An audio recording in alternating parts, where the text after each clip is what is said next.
Hi, and welcome to Philosophy for Entrepreneurs, Part 1, The Crow. Okay, so why does ENT 78AB have so many self-reflection assignments? We've got 2 assignments in fall semester to basically let you practice and get feedback from me and to hopefully perfect your self-reflection skills. These 2 assignments were 3% each. But then next semester, we have a week self-reflective journal.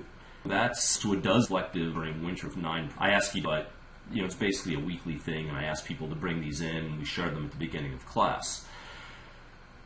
So this is a pretty big thing, and why do we ask this? Well, first of all, we want to have a look at, of course, if this is a lecture for philosophy for entrepreneurs, what is entrepreneurship?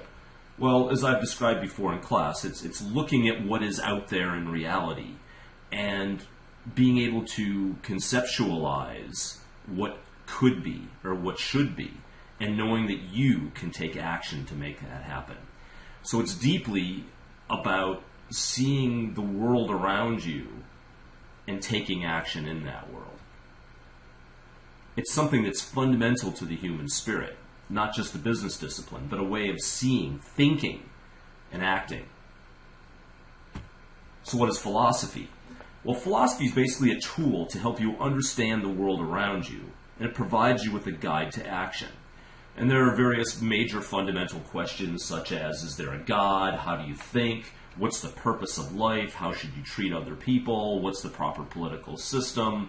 What is art and happiness? Questions like that. There's 4 major branches of philosophy. There's metaphysics, which is basically what is the nature of reality? Is there a heaven and a hell? Is this world real? When I close my eyes, does everything go away and I open up my eyes and what I see is a lie? Or is everything that I can see, touch, and feel real? Epistemology is the second major branch. Basically, how do I know what's real or not? Are my senses valid? How do I follow reason? What is reason? Or do I follow faith and believe in astrology and astronomy and things like that? Ethics is the third major branch. Basically, what is right and wrong? What's ethical? Morality. And the 4th area is politics. How do you structure a society based on all these things? Now today I'm only going to get into epistemology, crow epistemology. Basically I'm talking about the nature of human consciousness. How do you process information, your percepts, when you open up your eyes and your senses give you information? That's called percepts. How do you process that information? How do you store this in your mind? How do you form concepts? How do you think and make decisions? So to understand the nature of human consciousness, let's first talk about the nature of a crow's consciousness and the story of the crow. So the story goes like this. A flock of crows are eating the corn in a farmer's field. So the first day the farmer goes out into the field with his gun and the crows fly away. Farmer waits all day for the crows to come back, but they don't because they know the farmer's there. And so at the end of the day the farmer leaves the field and the crows come back. Second day, 2 farmers go in, crows fly away. 1 farmer leaves to try to trick the crows. The crows can count to 2. They're not fooled. They see 2 men go out, they see 2 men come in, 1 man leaves, the crows stay away. The next day, 3 men go out in the field, 2 leave, the crows aren't fooled. Finally, 5 men go, the crow, 4 of the farmers come back and shoots the crows. So basically the way crows count, and crows are smart birds, they're the smartest of the birds, the ways crows count is 1, 2, 3, many. So many men came in, many men left, must be safe. So the whole purpose of this analogy is that consciousness is limited. Crows don't have concepts. They only see many men enter, many men leave. The perceptual level, the crow's epistemology is violated. It's overwhelmed with too much information, and perceptually it just can't deal with it. Many men come in, many men leave. Human beings are the same way.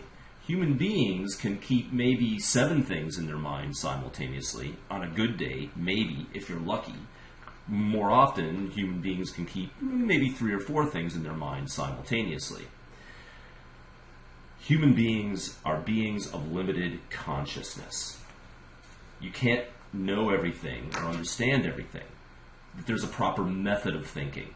In the same way that crows are beings of limited consciousness, human beings are beings of limited consciousness. You need to find a way of reading the information to be able to read all at once. So there's 3 major ways of doing this. The first way is called essentialization. That's basically condensing information by discarding information. An example might be you're analyzing a case study for Google, and there's tons of financial information, but you condense this information down by maybe doing a bunch of different tools, using ratio analysis and things like that. And you can essentialize or condense all that information in the financial statements into information that's more concise, like their liquidity ratio is above a 2, or their P to E ratio is up and getting higher, and so the market loves them. So that's one way, is you essentialize by discarding information.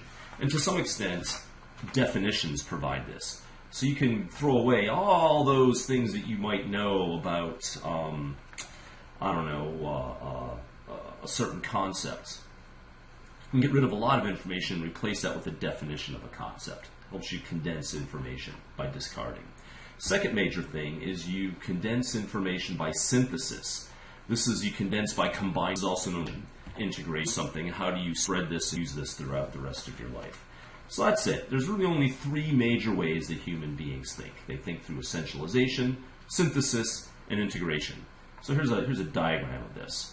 So with essentialization, what I'm showing here with these series of circles is that by throwing away information, you get to really narrow down and pinpoint on what you mean by that concept or by that thing. Second major way is through synthesis. So that's where you take 2 different things or 3 or 4 different things and you essentialize them and then you combine them together to form a higher level principle. So an example of a principle might be do unto others as they would do unto you. Or a principle might be don't believe your own BS, which is formed on a huge series of lower level concepts. Perhaps the simplest example of synthesis would be the application to furniture, for example. So at the lowest level, at the essentialization stage, you might look at 3 or 4 or 5 different types of chair, and you essentialize what it is about what a chair is. That, okay, a chair is something that is perhaps the most simple application of the mechanism of synthesis. It can be exemplified through the example of furniture. So at the essentialization stage, you might look at 4 or 5 different objects in your room and say, there's something similar about all these, that they're all meant for people to sit in. Basically, they got some have backs, some don't have backs, but some move around and some don't. But basically, the essential fact of these 5 different items of things in my home is that they're all chairs. But if I look at chairs and compare that to tables, I might come up with a higher level or a synthesis of a higher level in the hierarchy called furniture. Or maybe I'll look at furniture and I'll compare that to decorative objects and lamps and wall hangings and pictures and sculptures, and refer to that maybe as things in my home. I'm going up the synthesis. So you can synthesize things in your home with additional things that you might own, like cars and boats and other properties. And you'd have a higher level, you'd synthesize this into a higher level concept called maybe private property or property. The third primary mechanism of thinking is called integration. Applies the principle to a variety of areas in your life.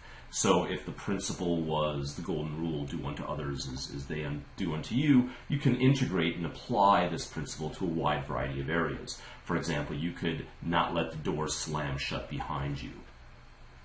be nice to the waitress when she's bringing you water, or you can be nice to the waiter when he makes a mistake, or you can be nice to your wife or to your children. You can be nice to a wide variety of people in a variety of contexts.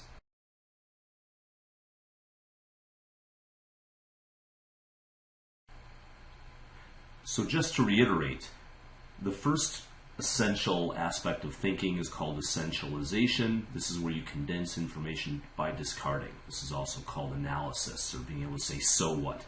It also relates strongly to concept formation and the role of definitions to differentiate between close proximity concepts.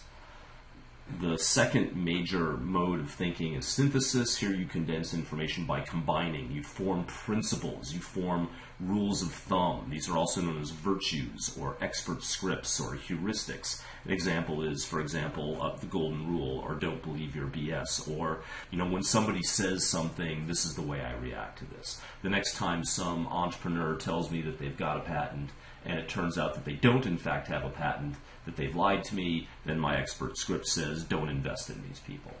The other way you can use synthesis is through the use of hierarchy, and this was the example I showed you about the chair, the furniture, possessions, and private property. The third major aspect of thinking, integration, is the application of principles to action.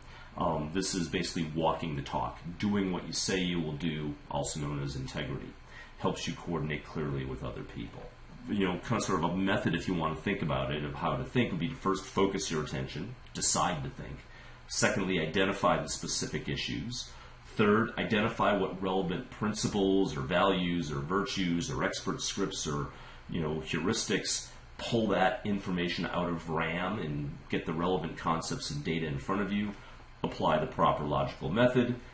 Do a gut check to make sure that this feels good, maybe sleep on it for the night, maybe take time and discuss it with other people, but then check for accuracy and harmony with the rest of your life. I think that the computer analogy is a good one. Basically, you want to load 3 or 4 concepts out of your hard drive and bring it into your RAM, but you need to, in order to call these concepts or principles up, you need a file name. In order to call up that information, you need an address system. You need some kind of a hierarchy of principles and rules of thumb and concepts that you can access easily. And then you apply your focus. You devote cycles and bandwidth to making your decision. I would urge you to read a book called The Winner's Brain. It talks a lot about being self-aware and the focused use of a method. In particular, people often think in very fuzzy terms. They'll use words, but they don't actually know what the words mean. They'll say words like rights, or freedom, or leadership, or creativity, or teamwork. But when you dig at them a little bit and say, well, by good teamwork, what do you mean? You realize that's all a floating ball of gooey fuzziness, that they don't really know what these words mean. When they say, well, you should be a leader, well, tell me what that means. What would the behaviors be that you could look at and observe? I can perceive what I see, what my fuzzy abstractions are. And people who are self-aware, they know what their words mean. They use the right words for a specific reason. They've identified and validated all of their principles. And one of the best ways to do this, one of the best ways to transform your experience into education and self-awareness is through the process of self-reflection. The process of self-reflection. And that's why we spend so much time on this in this course. Specifically in this exercise I'm asking you to do, I want you to use Bloom's taxonomy. So you start by identifying the concept or the principle, and you give it a name. A nice short name, a file name of some sort, so you can call it out of your hard drive. Then you apply some kind of a definition, or you describe it. So this identify, describe, analyze all take place in that first level of essentialization, as I showed you, and then synthesis and integration. So this is the specific self-reflection exercise that I'm asking you to do. As I mentioned before, you've got 2 of these due in fall semester. Do the first one, I'll give you feedback on it. Do another one, give you feedback on it again. And then next semester, we've got the weekly self-reflective journal assignments, or if I get the proper technology in place, option to learning Myerson on the website. That's entrepreneurinstitute.ca. Okay, go get them.